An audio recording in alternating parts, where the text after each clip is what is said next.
단비가 내리고 있습니다. 새벽에 일어나서 말씀을 묵상하는 중에 창밖에 비 오는 소리가 들려서 창문을 여니 비가 내리고 있었는데, 이 비 내리는 모습이 얼마나 좋은지 말씀 묵상하는 내내 창문을 열어놓고 있었습니다. 사실 새벽 2시 30분에 누가 깨어 있겠습니까?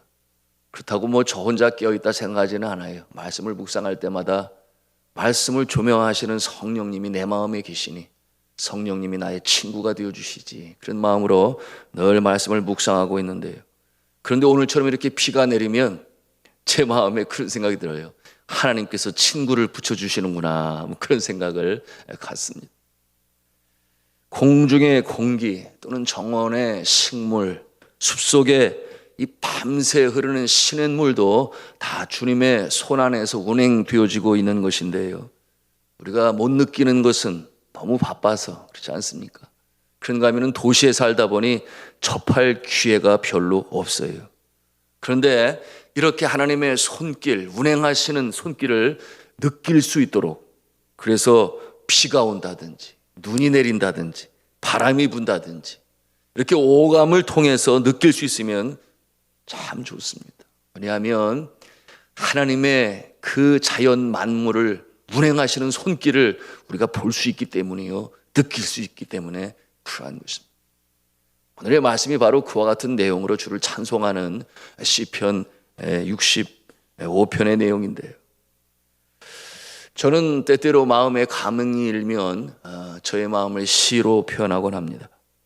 대부분의 감흥이처럼 이 하나님께서 친구로 허락하시는 이 자연의 풍광을 통해서, 모습을 통해서 그 영감을 얻곤 하는데요, 여러분이 인간의 세계는 참으로 변화무쌍하지만 수시로 바뀌고 변덕이 심해요. 그래서 사람을 의지하기에는 실망이 많아요. 그러나 자연은 거짓이 없습니다. 한 그루의 나무도 또는 깊은 숲을 소유한 산도 모든 것을 끌어안고 품고 새롭게 회복시키는 이 바다의 모습도 그렇잖아요. 그런가 하면은 밤하늘에 빛나는 이 별빛, 항상 그곳에 있어서 변하지 않는 모습으로 요동함이 없으니 그 역할을 감당하니 그래서 더 신뢰가 가고, 그래서 과거에 우리나라 이 동아시아의 이 영성과 이 성품을 개발하기 위하여 명산을 찾고 산속에 거하는 모습은 우리에게 아주 익숙한 그런 모습이에요. 그만큼 이 하나님의 작품, 창조세계, 인간에게 선물로 주신 이와 같은 자연을 통해서도 우리가 하나님의 손길과 교훈을 얻을 수 있다 하는 것입니다. 그러므로 우리가 알아야겠습니다. 우리 하나님께서는 사랑하시는 백성들의 심령 가운데만 계신 것이 아니라 자연 만물 가운데도 우리 하나님이 함께 하시니 그와 같은 모습을 통해 하나님의 손길을 볼 수 있어야 한다. 하나님의 능력을 볼 수 있어야 한다. 하나님께 감사할 수 있어야 한다. 이것이 오늘 시편을 통해서 우리에게 주시는 영적 교훈이 되시니 우리 하나님은 그러시기에 만유의 주가 되시는 줄로 믿으시길 바랍니다. 자, 시편 65편, 우리가 이 모습을 볼 수 있으니 심령 가운데 그리고 자연 가운데 계신 하나님, 시편 65편은 이 예배를 위한 찬송시가 돼요. 읽으면 읽을수록 우리의 심령에 평강이 임해요. 이 시편은 그냥 한 번 읽고 지나가는 것이 아니라 자꾸만 찬송 부르듯이 다시금 읽고 또 묵상할 때 더욱더 은혜가 임하게 되는데, 이 시편 65편은 우리가 읽고 느낄 때마다 마음의 평강이 임해요. 왜냐하면 주제가 감사이기 때문에 그렇습니다. 여러분, 마음에 평강이 없으면 감사를 생각하고 감사할 것이 무엇인가 아주 작은 것부터 오늘도 생명을 연장시키니 감사합니다, 이런 너무나 당연하지만 깊이 생각해 보면 하나님의 은혜가 아니면 아니다라는 이와 같은 내용들을 감사하기 시작하면 반드시 그 마음에 평강이 임합니다. 그것은 성경을 통해서 우리가 배우는 것이죠. 시편의 다른 시들과 달리 이 65편은 전쟁도 없어요. 다툼도 없어요. 눈물로 간청하는 내용도 없어요. 그저 선하시고 사랑이 가득하신 이 하나님 앞에서 말씀드린 대로 자연 만물을 통해 우리 인생을 격려하시고 도우시고 보호하시고 지키시고 복을 주시는 이 하나님께 감사하는 내용이 오늘 시편 65편의 내용. 이런 찬송시를 대할 때는 우리가 분석하고 해석하고 또 알려고 하는 그런 모습보다는 그저 주님 주시는 느낌을 마음에 간직하시면 돼요. 읽어나가는 가운데 그래 감사하지, 너무 고맙지, 이런 마음으로 느끼면 이미 이 시편이 우리에게 주시고자 하시는 그 뜻을 다 이루는 것입니다. 여러분, 그럴 때 우리의 마음에 순수함이 다시 일어나기 시작하고 주님 기뻐하시는 그런 청결한 심령이 되는 것인데, 이런 세상 속에서 육신의 정욕, 안목의 정욕, 이 세계의 자랑, 그런 곳으로부터 우리가 벗어나는 그러한 마음을 갖게 되죠. 여러분, 제가 어렸을 때 부르던 노래기도 하고 시기도 합니다만은 일제강점기에 김소월 국민시인이죠. 그가 지었던 시 중에 그런 거 있잖아요. 엄마야 누나야 강변 살자, 뜰에는 반짝이는 금모래빛, 뒷문 밖에는 갈리페 노래, 엄마야 누나야 강변 살자. 여러분, 그 짧고 그리고 간결한 시가, 여러분 그 시를 읊을 때 마음이 어떤 마음이 들어요? 그래, 행복은 작은 것에 있는 거야. 너무나 아둥바둥하고 그렇게 살 필요 없어.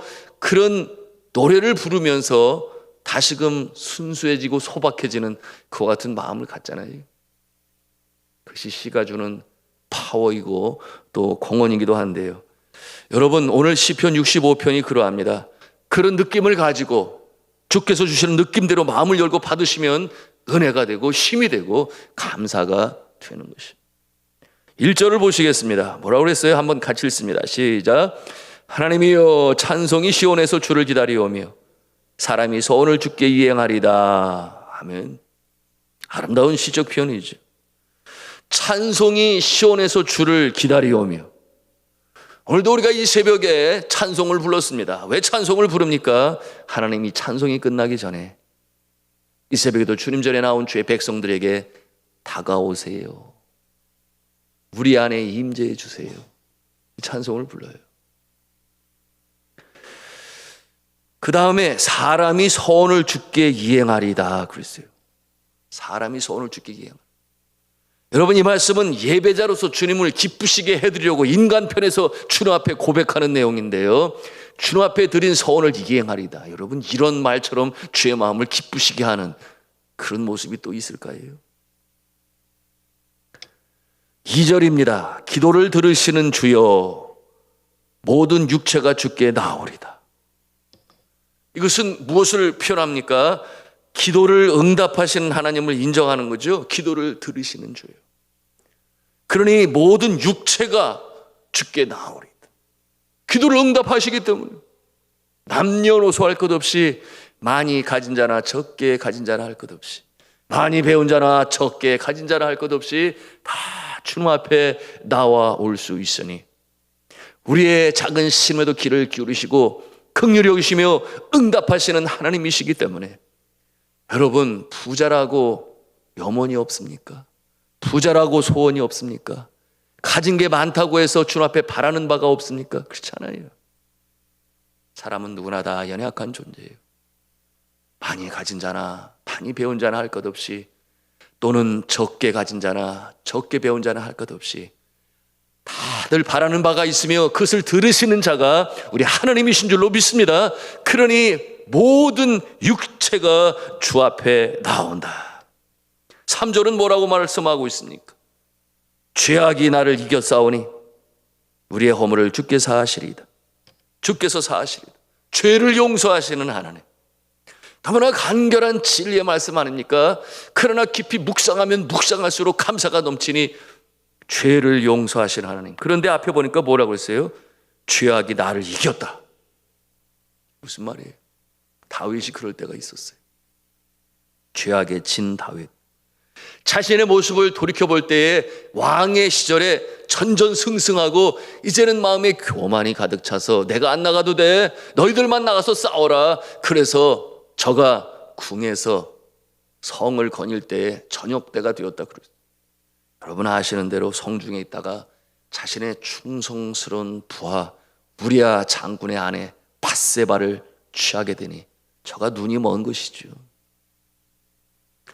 그런데 밧세바를 취한 이 죄, 그런데 또 이 밧세바가 임신을 했다는 그런 소식을 듣게 되니 어떻게 하겠어요?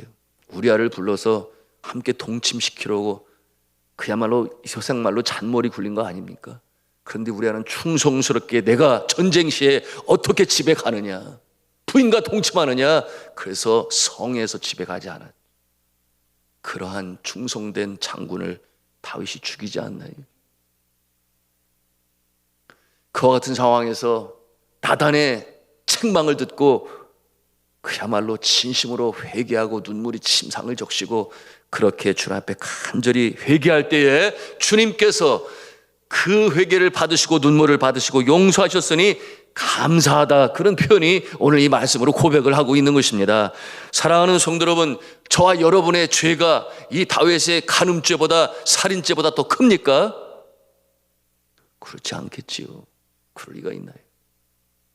그런데 우리가 죄를 범할지라도 우리 예수 그리스도의 보혈을 의지하며 예수의 이름으로 우리가 작은 죄든 마음을 힘들게 하는 죄든 우리가 주님 앞에 용서를 간구할 때에 우리 하나님께서 용서하실 줄로 믿으시길 바랍니다. 그럼 우리 심령이 다시금 새로워지고 다시금 시작하는 깨끗한 청결한 마음이 되니 심령이 청결한 자는 복이 나니 저가 하나님을 볼 것이며 라고 말씀하고 있으니, 여러분 이 새벽에도 우리의 마음에 꺼리낌이 있는 죄가 있다면 예수 그리스도의 보혈을 의지하고 회개할 때에 주님이 용서하여 주셔서 다시금 우리의 마음에 기쁨을 허락하시는 줄로 믿습니다.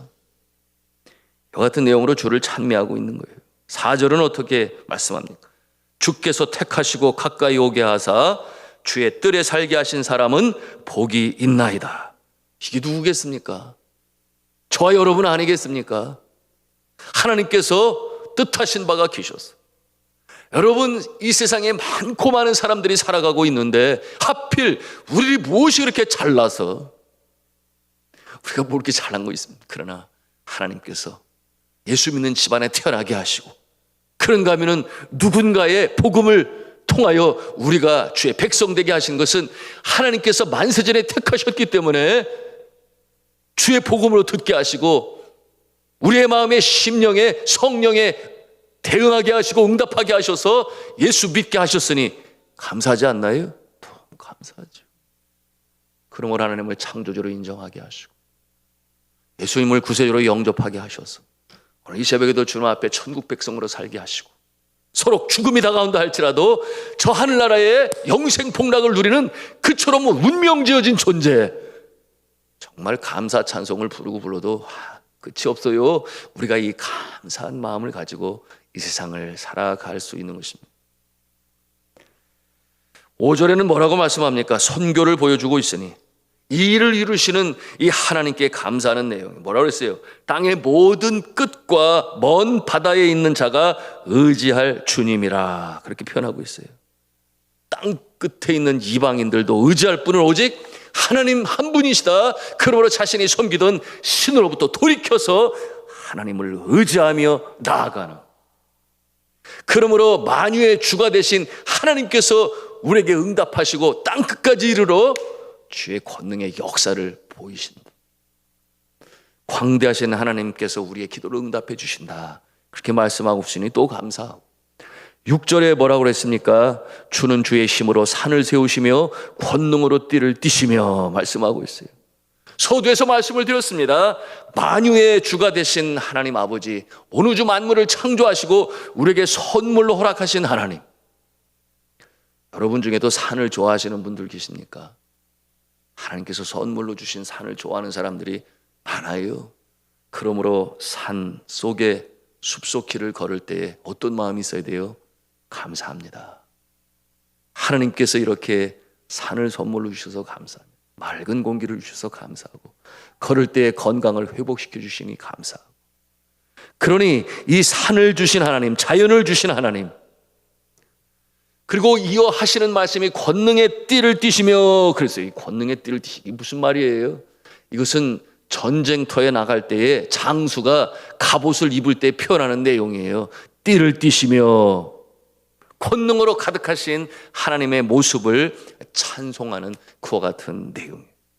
7절에 보니 바다의 풍랑을 제어하시는 하나님, 세상의 전쟁을 제어하시는 하나님의 능력을 찬양하고 있습니다.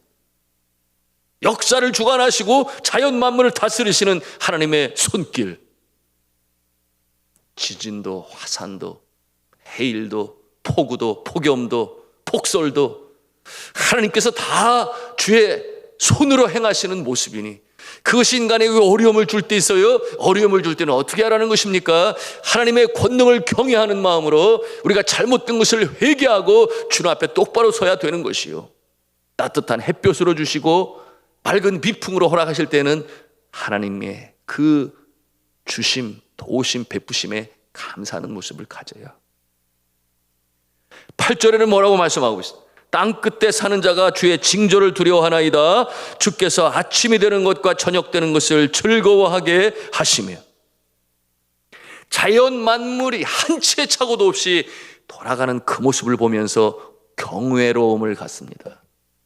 여기 보면은 두려워하나이다 그랬는데, 이 두려워하다는 이 표현이 영어는 어우라는 표현을 써요. 그런가 하면은 원더풀이라는 뜻으로 우리가 이해할 수 있어요.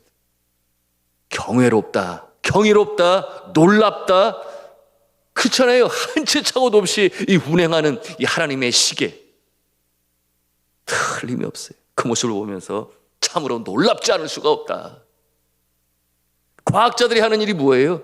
한 치의 착오도 없는 이 창조 세계의 질서의 법칙을 발견해 나가는 것 아닙니까? 이런 법칙이 있구나, 저런 법칙이 있구나, 어떻게 적용할 수 있을까? 그러므로 과학자는 창조자가 아니라 응용과학자니, 창조주는 하나님이시여 그것을 어떻게 응용할 수 있는가를 발견해 나가는 것이 과학자의 의무요, 의술의 임무다. 이와 같은 우주 삼라 만상에 좋아하는 믿음의 사람들에게는 감사요 기쁨이 되는 거예요. 몰랐구나, 하나님이 이렇게 역사하시는 거예요. 여러분, 말씀대로 동이 터오고 아침이 되면 감사합니까? 감사해야죠. 주님이 한 날도 생명으로 연장시켜 주시고 갈 수 있는 일터를 주시니 감사합니다. 땀을 흘리는 대로 거두게 하시고 손으로 행하는 일들을 통해 행사가 형통하게 하시니 감사합니다. 아침이 되면 이 감사의 마음이 우리의 마음을 채워야 하겠죠. 그런가 하면은 저녁이 되면 감사합니까? 고난 하루에 일과를 마치게 하시니 감사합니다. 저녁 식탁에 사랑하는 가족들과 함께 얼굴을 맞대고 격려 받으며 식사하게 하시니 감사합니다. 하늘의 평강으로 안식으로 주시니, 또 잠을 주시니 감사합니다.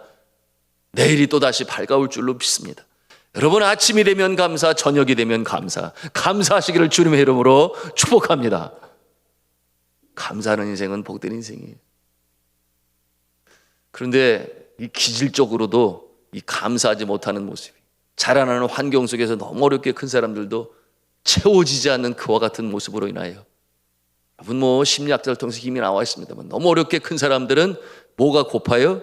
물질이 고파요. 아무리 잔고가 넘쳐도 여전히 고파요. 그런가 하면은 병약하게 큰 사람은 뭐가 고파요? 건강이 고파요.